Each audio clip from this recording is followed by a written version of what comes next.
Good evening, everybody. A very warm welcome to all of you. Hi, guys. This is me, Vani Mehra, and today we are here to do the next topic of modern Indian history in your revised series. Since you are heading towards your prelims for your attempt, so definitely this will help you. This is about the general survey of socio-cultural reform movements. In the previous video, we have talked about the socio-religious reform movements, but now we will talk about the survey of the socio-religious reform movements. This is presented by me, Vani Mehra. You can like the channel and subscribe to the channel as well. So there were different type of reforms that were taking place in our country during this period, as I've already discussed with you guys. And what you need to understand is कि यहाँ पे जो सबसे ज़्यादा changes ला रहे थे वो लेकर आ रहे थे सोशल रिफॉर्मर्स।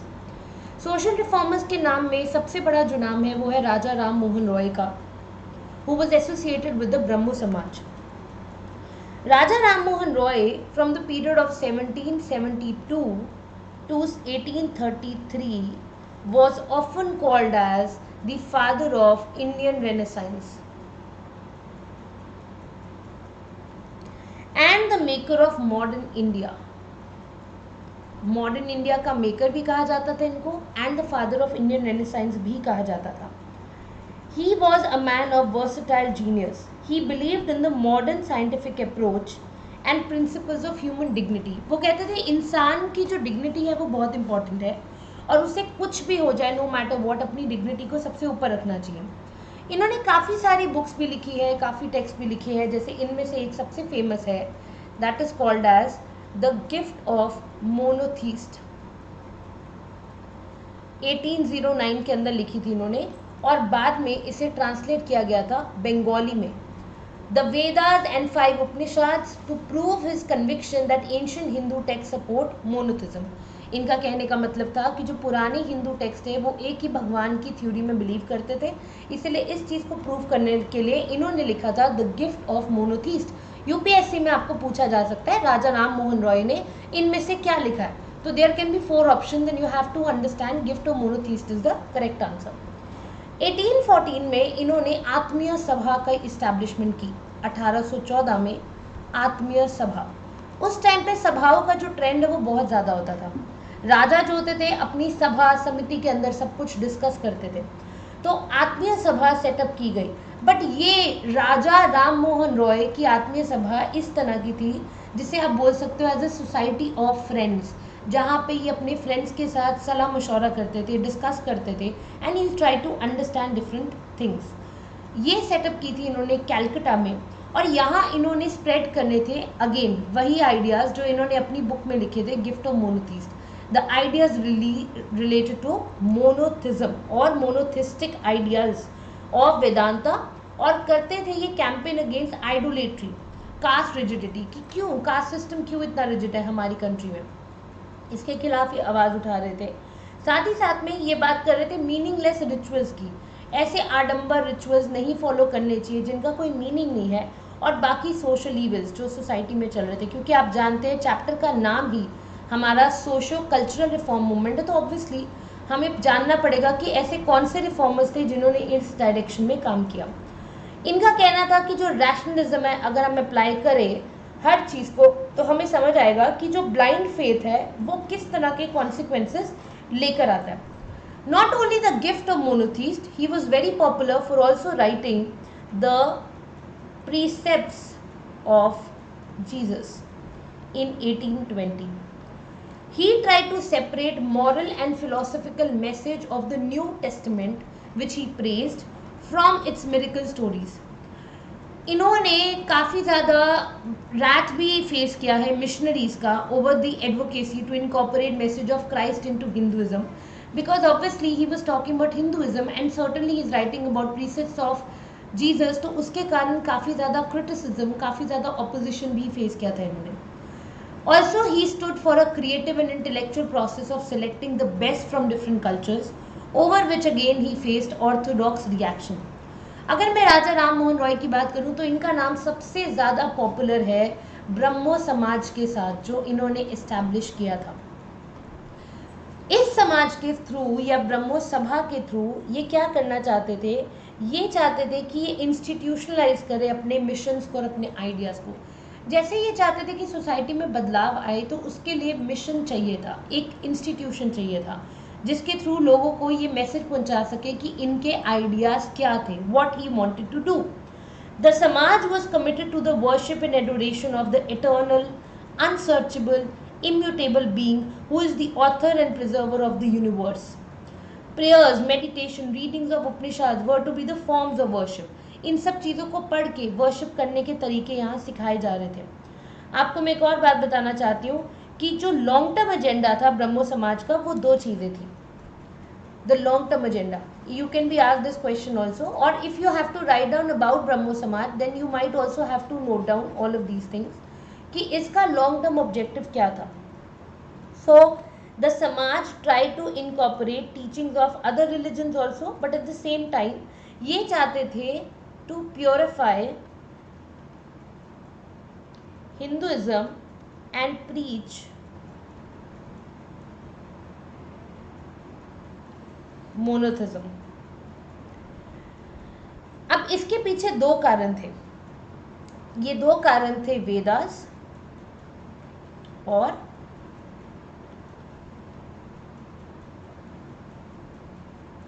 उपनिषद।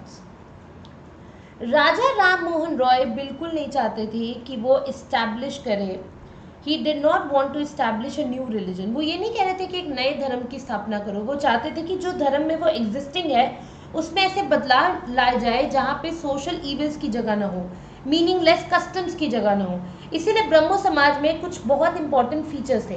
पहला फीचर ये था कि पॉलीथिज्म, अलग अलग जो है you can say idol worship करना या अलग अलग तरह के गॉड में बिलीव करना, इस चीज़ को रोका गया था। मोनोथिज्म की बात की गई थी, you should believe in only one God. This was the idea behind Brahmo Samaj. Secondly, discarded the faith in divine avatars. जो हम divine avatars की बात करते हैं कि ये भगवान का रूप है, ये भगवान का स्वरूप में इन्होंने जन्म लिया है, उस चीज़ को ये डिफाई करते थे, डिस्कार्ड करते थे। थर्डली, किसी स्क्रिप्चर को बिलीव करने के लिए या अल्टीमेट अथॉरिटी मानने के लिए इन्होंने मना किया था। साथ ही साथ में कोई डेफिनेट स्टैंड नहीं लिया गया था on the doctrine of karma and transmigration of soul, और ये इंसान इंडिविजुअल के ऊपर छोड़ दिया गया टू बिलीव आइदर वे। या तो आप मान सकते हो कर्मा थ्योरी में कि हाँ कर्मा होता है और जन्म के बाद जन्म मिलता है, या फिर इस थ्योरी में मत बिलीव करो। और कास्ट सिस्टम को बहुत क्रिटिसाइज किया गया था। तो ये थे कुछ इंपॉर्टेंट फीचर्स ऑफ ब्रह्मो समाज। आपको लिखना पड़ सकता है एग्जाम में ये चीज़ें, और पूछी भी जा सकती हैं। राजा राम मोहन की रॉय की एफर्ट्स की बात करें अगर हम सोशल रिफॉर्म के कॉन्टेक्स्ट में, तो ऑब्वियसली उन्होंने सती सिस्टम के अगेंस्ट आवाज़ उठाई थी। That was the anti Sati struggle in 1818।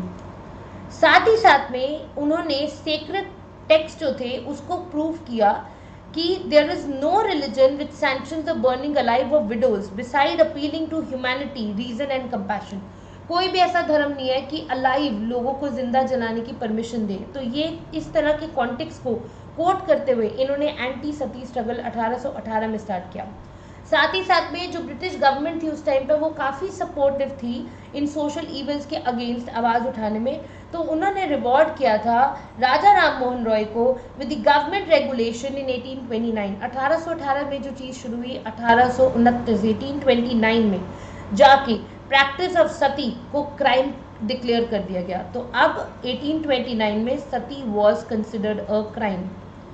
This was a very huge appreciation on the part of a social reformer like him who thought of a progressive society not on the sake of sacrificing the life of any one gender but equalizing everybody into the society. At the same time उन्होंने polygamy के बारे में भी बात की थी और widows की जो हालत थी हिंदुस्तान में उसके अगेंस्ट भी काफ़ी आवाज़ उठाई थी। डेविड हारे जो थे उन्होंने हिंदू कॉलेज इस्टेब्लिश किया था 1817 में। तो राजा राम मोहन रॉय ने इस चीज़ को भी सपोर्ट किया था डेविड हारे के एफर्ट्स को कि यस कॉलेज होना चाहिए, एजुकेशन होना चाहिए। At the same time he also taught English, in the English school he taught mechanics and Voltaire's philosophy. इन्होंने पढ़ाना भी स्टार्ट किया लोगों में अवेयरनेस फैलाने के लिए। So education is a very important means of spreading awareness, information amongst the people. It has existed since centuries in our country. ना ही ये, बट इनकी सक्सेस के अंदर बहुत सारी ऐसी चीज़ें हैं, जैसे फॉर एग्जांपल अगर हम बात करें बंगाली ग्रामर बुक की, तो इन्होंने हेल्प किया था एनरिच करने में बंगाली लैंग्वेज को. इन्होंने कंपाइल की थी एक बंगाली ग्रामर बुक, जिसके बाद एक modern elegant pro style Bengali grammar देखी गई थी. और ये राजा राम मोहन रॉय की खासियत थी कि वो एक लिंग्विस्ट थे, बहुत भाषाएं जानते थे और बहुत भाषाओं को जानने में इंटरेस्ट भी रखते थे. He knew more than a dozen languages, बहुत सारी भाषाएं इन्हें पता थी. फॉर एग्जाम्पल इनको संस्कृत आती थी, फॉर एग्जाम्पल इनको पर्शियन आती थी, इनको अरेबिक आती थी, इंग्लिश आती थी, फ्रेंच आती थी, लैटिन आती थी, ग्रीक एंड हिब्रू, ये सारी भाषाएं इन्हें आती थी. और knowledge of different languages helped him broad base his range of study. जितनी ज़्यादा भाषाएं आप जानते हैं उतना ज़्यादा आप अलग अलग मीडियम में पढ़ सकते हैं. तो इस चीज़ का इनको बहुत फ़ायदा था. Not only a social activist, but Raja Ram Mohan Roy is also associated with being a political activist. Social activist तो ये थे ही, क्योंकि एंटी सती स्ट्रगल, विडोज के कॉन्टेक्स्ट में इन्होंने आवाज़ उठाई and he was working on different section of society. But political activist होने के तौर पे राजा राम मोहन रॉय ने कंडेम किया था ऑपरेसिव प्रैक्टिसेस ऑफ बंगाल जमींदारी.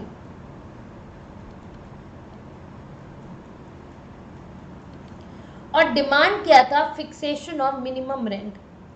आप जानते हैं कि उस टाइम पे जमींदारी सिस्टम था और इंडिया में एक्सॉर्बिटेंट रेंट लिया जाता था फार्मर्स से, पीजेंट से. इसके अगेंस्ट आवाज़ उठाई गई थी बहुत बार. बट राजा राम मोहन रॉय के अंडर बंगाली जमींदारी के अगेंस्ट आवाज़ उठाई गई थी कि उन्हें मिनिमम रेंट लेना चाहिए, एक्सॉर्बिटेंट रेंट नहीं लेना चाहिए. साथ ही साथ में उन्होंने ये भी कहा था, the second demand was about the Indianisation of superior services. और एक बहुत ही अहम डिमांड जो इनकी आज हमारे हिंदुस्तान में, इंडिपेंडेंट इंडिया में हम प्रैक्टिस कर रहे हैं, this is separation of executive from judiciary. आपको पता है कि ये आज हमारी कंट्री के अंदर प्रैक्टिस किया जाता है. तो ये डिमांड राजा राम मोहन रॉय ने रखी थी. प्लीज रिमेंबर, ये छोटी छोटी बातें हैं जो आपको आपके एग्जाम में या जनरल नॉलेज में भी काम आ सकती हैं. He was also an internationalist with a vision beyond his times. Not only that he stood for his nation, but he also talked about brotherhood amongst different nations. उन्होंने कहा कि इंडिया में सबसे ज़्यादा प्रोग्रेस करने के लिए हमें दूसरे देशों के साथ अपने रिश्तों को बुलंद करना पड़ेगा, अच्छा करना पड़ेगा. And that was a very good approach that he talked about. That means he had some idea about building the relation with the foreign countries. There was a foreign policy that was there in his mind, not policy, but yes, he had a lot of ideas about liberty. He had a lot of ideas about equality and justice, and also understood the significance of modern age. ना ही ये, but he also supported, the revolutions जो हो रही थी अलग अलग parts of the world में, जैसे स्पेनिश में हो रही थी, नेपल्स में हो रही थी.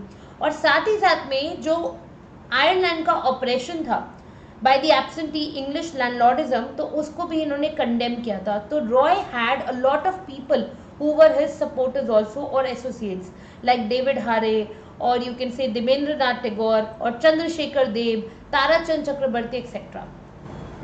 और इन्हीं के बाद में बात करने वाली हूँ देवेंद्रनाथ टैगोर के बारे में.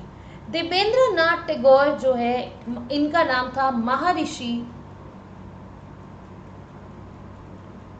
देवेंद्रनाथ टैगोर. 1817 से लेकर 1905 तक का इनका पीरियड है. And he was father of Rabindranath Tagore and a product of the best in traditional Indian learning and Western thought. इन्होंने ब्रह्मो समाज को एक नई दिशा, एक नई डेफिनेशन और एक नई फॉर्मेशन दी थी. He talked about what he mentioned was that Tattvabodhini सभा, जिसका इन्होंने शुरुआत किया था 1839 में. तत्वबोधिनी सभा, जिसके साथ साथ शुरुआत की गई थी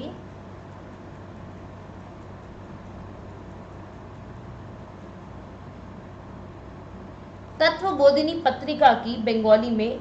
it was devoted to the systematic study of India's past with a rational outlook and propagation of Ram Mohan ideas.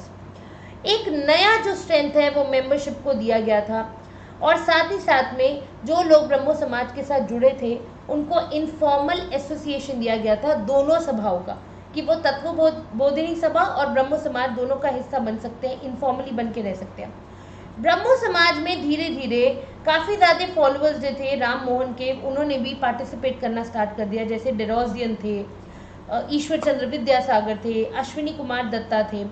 Also eight the same time इन्होंने काफ़ी चीज़ों के ऊपर काम किया था। Not only they talked about Hinduism but they talked about the reformist movement. Reform का मतलब होता है कोई एग्जिस्टिंग चीज़ को बदलना। अगर कोई चीज़ किसी तरह से चल रही है तो उसको चेंज लेकर आना, उसके अंदर कुछ बदलाव करना। साथ ही साथ में द रिवाइटलिस्ट समाज जो था वो भी आगे आ रहा था, जहाँ विडो रिमैरिज की बात की जा रही थी, विमेन एजुकेशन की बात की जा रही थी, एबॉलिशन ऑफ पॉलीगैमी की बात की जा रही थी, improvement in ryots condition and temperament की बात की जा रही थी। तो ये बहुत इंपॉर्टेंट एलिमेंट्स थे। और इसके बाद जो सबसे बड़े कॉन्ट्रीब्यूटर रहे हैं ब्रह्मो समाज में वो थे केशव चंद्र सेन। केशव चंद्र सेन का जो पीरियड है वो है 1838 से 1884 तक का, और इन्हें बना दिया गया था आचार्य देवेंद्रनाथ टैगोर के अंदर आफ्टर ही जॉइंड द समाज इन 1858।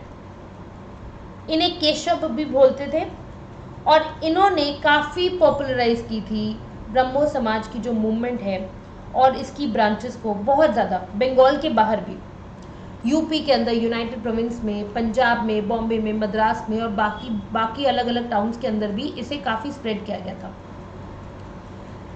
वी नीड टू अंडरस्टैंड कि देवेंद्रनाथ को ये चीज़ पसंद नहीं आई थी कि केशव चंद्र सेन के आइडियाज़ जो थे बहुत रैडिकल थे। जैसे वो बहुत रैडिकलाइजेशन लेकर आए थे पार्टी के अंदर या सभा के अंदर, तो इसके कारण उन्हें आचार्य की पोस्ट से डिसमिस कर दिया गया था 1865 के अंदर।